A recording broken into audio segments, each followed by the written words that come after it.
House Oversight Committee Chairman Trey Gowdy. He is also a member of the House Intel and Judiciary Committees. Mr. Chairman, it's good to see you this morning. Thanks so much for joining us.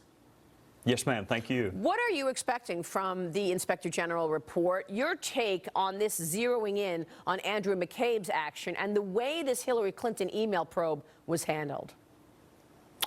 Well, those are three separate issues. You know, I talked to Inspector General Horowitz a couple of days ago, and I know not to ask him what he's found, and he's an honorable enough person not to tell me preliminarily what he's found. So I'm a little amused that there's a leak about him finding a leak within the FBI. I want to know everything that happened in 2016 and whether Andy McCabe was leaking for or against Hillary Clinton. I think it's important for all of us to know.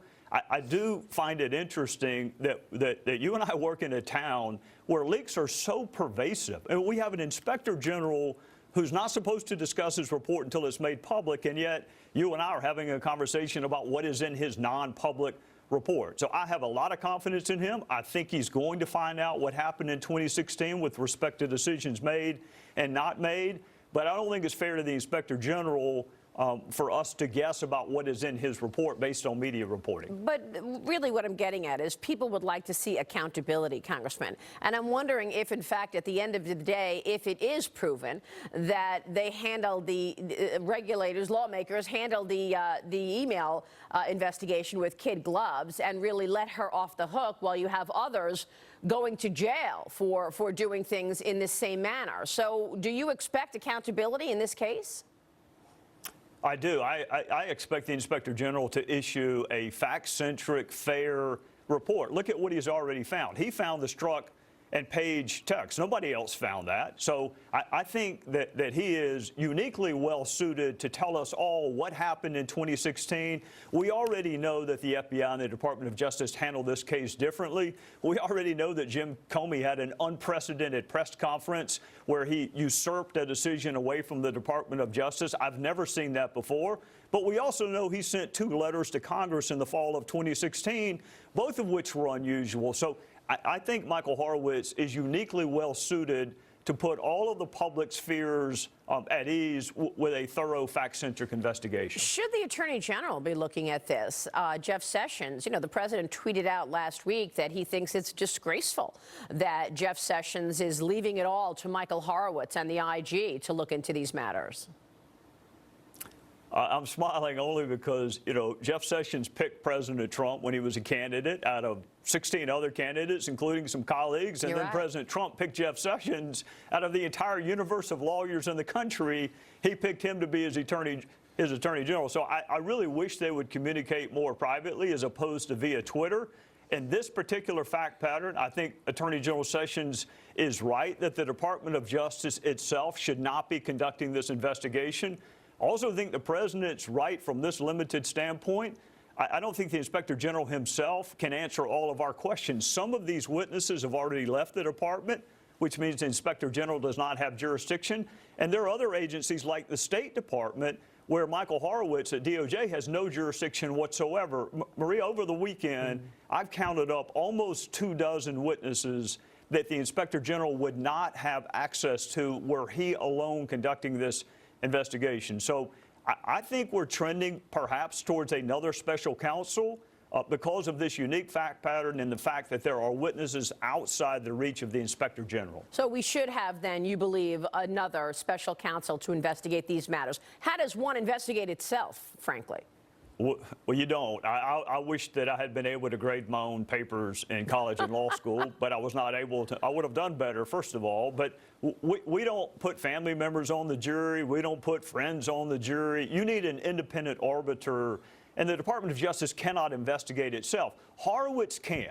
That Horowitz is a fair guy, but when there are 24 witnesses that have left the department or work for another agency, someone else has to do it. And I am reluctant to call for special counsel, but I think it may be unavoidable in this fact pattern. Let me switch gears and ask you about the FISA abuses. And of course, we know that the FBI omitted a lot of information about the dossier. In particular, did not tell the FISA court that the Democrats and the Hillary Clinton campaign paid for it. Here's what Attorney General Jeff Sessions told me 2 weeks ago when he joined me on this program. Every FISA warrant based on facts submitted to that court have to be accurate. That will be investigated and looked at, and we are not going to participate as a Department of Justice in providing anything less than the proper disclosure to the court before they issue a FISA warrant. Will we see justice here, Congressman? I hope so. It's been a year, and you know, this is a unique court, Maria. In most courtrooms across the country, there are two lawyers, and we rely on the adversarial system to arrive at the truth. In a FISA court, it's just the government going in front of a judge. Right. So there's a unique responsibility to tell the truth, the whole truth, nothing but the truth. This footnote alone, where they go to great lengths to avoid mentioning the Democrat National Committee, is dumbfounding. Stay right there, Congressman. Yes, we'll be right back. House Oversight Committee Chairman Trey Gowdy. And Mr. Chairman, you were in the middle of a thought about that footnote. Was it the footnote in the Democratic rebuttal? It was, but you know, Maria, this Democrat memo, it makes me smile. If it were Adam Schiff, if it were up to him, it would have been a haiku and not a memo, because he did everything he could to keep us from finding out any of the information that was in either one of those memos. So Congress has proven itself incapable of investigating this FISA abuse.